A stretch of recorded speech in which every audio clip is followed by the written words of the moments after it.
Halo Burners, selamat datang kembali di channelku Perempuan di Kota. Bab 5. Aku terengah-engah seusai menggambar potret itu. Tanganku berkeringat, jari-jariku kaku. Aku tidak tahu berapa lama waktu yang kubutuhkan untuk menyelesaikannya. Tapi aku tahu, seumur hidup aku tidak pernah menggambar secepat tadi. Kuletakkan tanganku di atas meja dan kucondongkan tubuh di atas buku itu. Kupandangi wajah yang baru saja kugambar. Wajah cowok.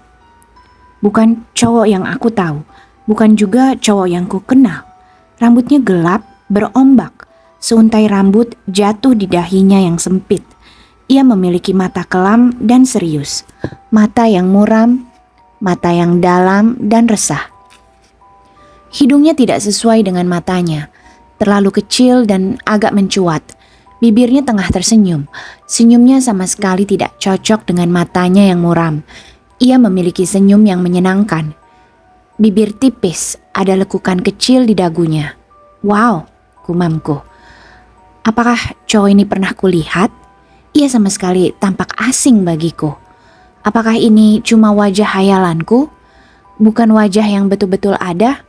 Cuma ciptaan hayalanku? Kuamati wajah itu dengan cermat, sementara napasku masih tersengal-sengal. Masih kurasakan tarikan kekuatan gaib yang menuntun tanganku. Potret itu memiliki begitu banyak detil. Wajahnya tampak seperti wajah yang benar-benar ada. Wajah yang begitu spesifik. Kuamati untaian rambut warna gelap yang jatuh lemas di keningnya. Mataku mengamati bagian di bawahnya. Ternyata aku telah menggambar tai lalat hitam bulat di pipi kanan cowok itu. Tai lalat. Aku tidak pernah menggambar tai lalat di semua potret yang pernah kubuat, hayalan ataupun sungguhan. Tidak pernah. Apa-apaan ini? Tanyaku pada diriku sendiri. Lalu mataku berhenti di alis sebelah kiri. Detil itu membuatku terkesiap. Tampak begitu nyata, begitu jelas. Bisakah aku membuat bekas luka seperti itu hanya dari hayalanku? Mungkin saja, tapi kenapa sebelum ini aku tidak pernah menggambar bekas luka seperti itu? Aku mencondongkan tubuh di atas potret itu. Bibir tipis cowok itu tidak menunjukkan ekspresi apapun.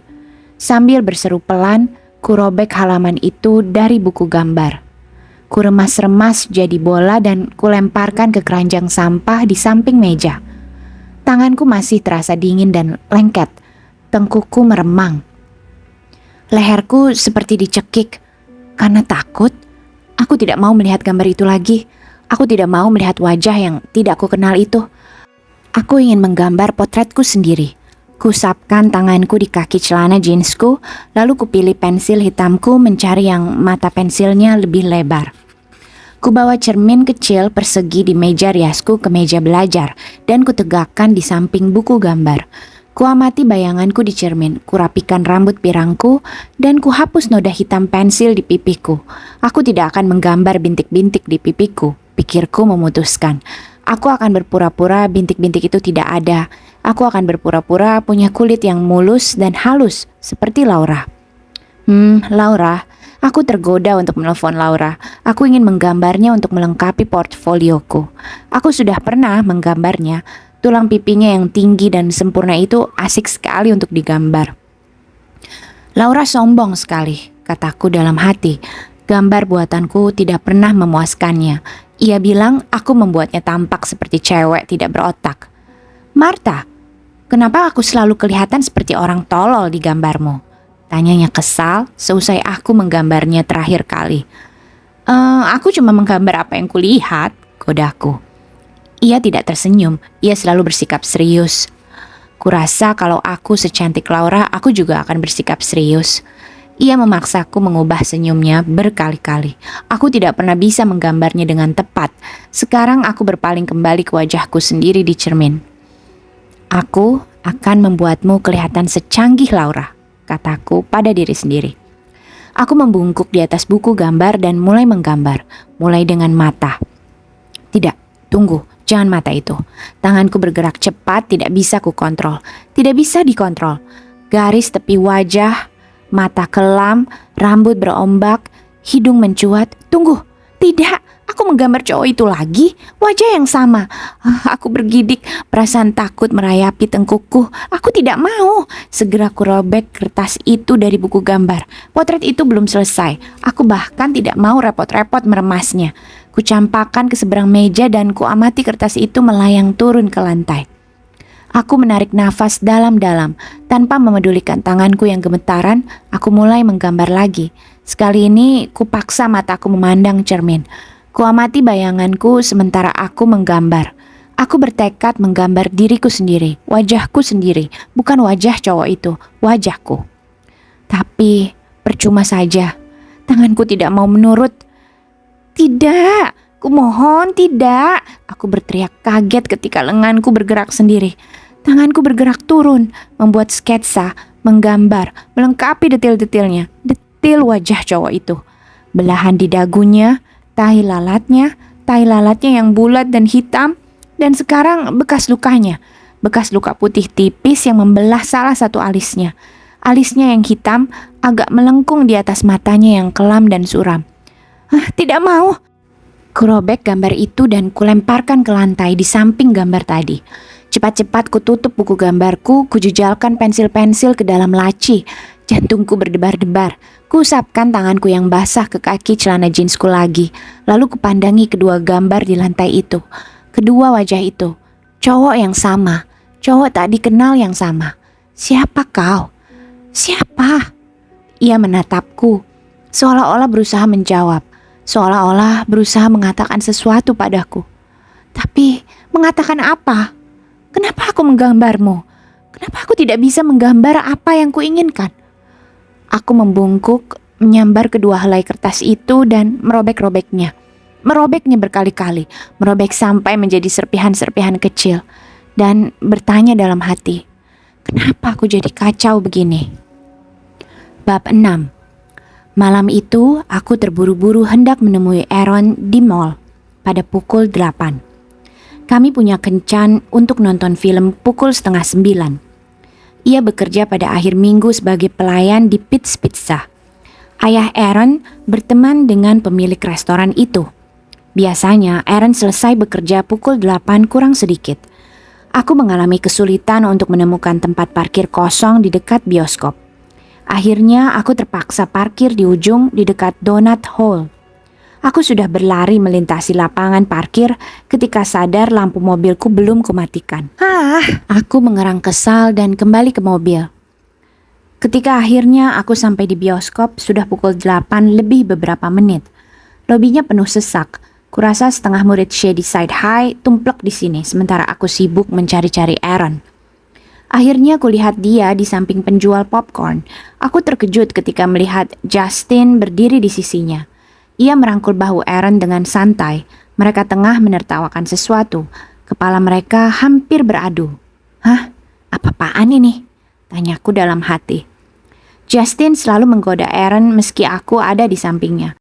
Mereka selalu saling mengganggu dan menggoda. Tapi tak kusangka ia berani menggoda Aaron saat aku tidak ada. Melihat mereka tertawa berdua sementara lengan Justin memeluk bahu Aaron seolah-olah ia memiliki cowok itu, membuatku merasa mual. Tapi Justin kan temanku, aku tidak mau punya pikiran jahat tentang dia. Aku berjalan menerobos kerumunan dan bergegas mendatangi mereka. Justin melepaskan rangkulannya dan mundur selangkah ketika melihatku.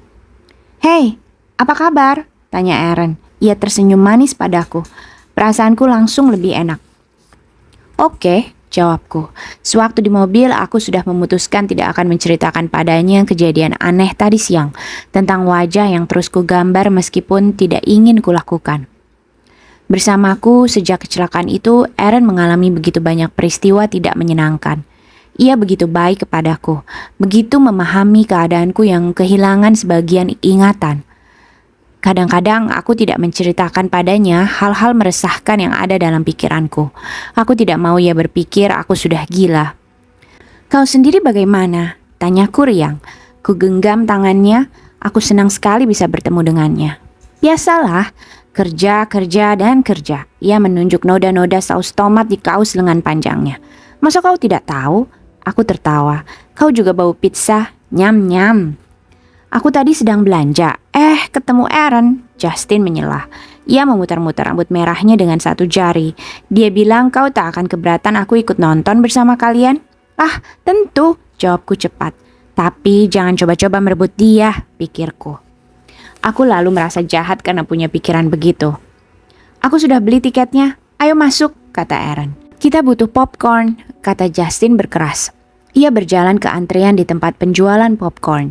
Beberapa menit kemudian ia kembali dengan membawa semangkuk besar popcorn berlumuran mentega. Aku dapat yang ukuran kecil, katanya bercanda. Aaron merangkul bahuku ketika kami masuk ke bioskop. Cuplikan film-film yang akan datang sudah mulai diputar. Kami menemukan tempat duduk di dekat bagian depan. Aku selalu suka duduk sedekat mungkin dengan layar. Aku tidak suka ada orang di depanku. Aku ingin melebur dengan gambar di layar. Aaron duduk di antara aku dan Justin dengan mangkuk popcorn di pangkuannya. Justin dan aku asik memakannya. Beberapa kali kulihat tangan Justin bersentuhan dengan tangan Aaron. Aku bertanya-tanya apakah itu disengaja. Setiap kali ia menyentuh Aaron, aku bergidik. Sudah lewat tengah malam ketika teleponku berdering. Dengan terkejut kusambar gagang telepon sebelum dering pertama selesai. Halo? Hai, ini aku. Justin? Aku tidak bisa menyembunyikan perasaan kagetku. Baru setengah jam yang lalu aku dan Aaron mengantarkannya pulang. Kau baik-baik saja? Iya, baik. Aku cuma ingin mengobrol. Aku menguap dan melihat jam. Kenapa sih si Justin ini? Tanyaku dalam hati. Tadi kan sudah semalaman aku bersamanya. Kita tadi tidak punya kesempatan untuk ngobrol, katanya menjelaskan. Filmnya payah ya. Kubawa telepon melintasi kamar dan duduk di pinggir tempat tidurku. Jim Carrey-nya lucu, jawabku. Memang dia kasar sekali, tapi dia selalu membuatku tertawa. Aaron tertawa keras sekali, aku sampai takut dia tersedak. Seru Justin. Kau kan tahu, Aaron memang begitu, kataku sambil meluruskan lengan t-shirt panjang yang biasa kupakai untuk tidur. Lalu aku berpikir, seberapa baik kau mengenal Aaron, Justin? Biasanya cuma dia yang tertawa sewaktu menonton film-film seperti itu, kataku melanjutkan. Menghilangkan pikiran-pikiran tidak menyenangkan dari otakku. Film apapun selalu membuat Aaron tertawa, terutama kalau filmnya kasar. Justin lama terdiam, lalu tiba-tiba ia berkata, aku betul-betul cemburu padamu. Apa? Kucingku, Rooney, melompat ke tempat tidur di sebelahku. Dengan lembut kudorong dia ke lantai. Bulunya yang putih selalu menempel di mana-mana. Kau dengar aku tadi, kata Justin ketus. Kubilang aku cemburu. Aaron cowok yang hebat. Iya memang, jawabku. Jawaban payah, ku akui itu. Tapi aku tidak tahu mesti bilang apa lagi. Maksudku, aku bisa bilang apa pada Justin? Itu sebabnya kau selalu berusaha merayunya. Aku tidak mungkin bicara begitu, ia kan temanku. Dan malam ini ia kedengaran resah. Kau baik-baik saja? Tanyaku. Diam lagi, aku bisa mendengarnya mondar-mandir di kamar. Kubayangkan dia memakai piyama, rambut merahnya tergerai di bahunya. Enggak, aku cuma agak lesu, katanya mengakui, bicaranya pelan. Ada apa?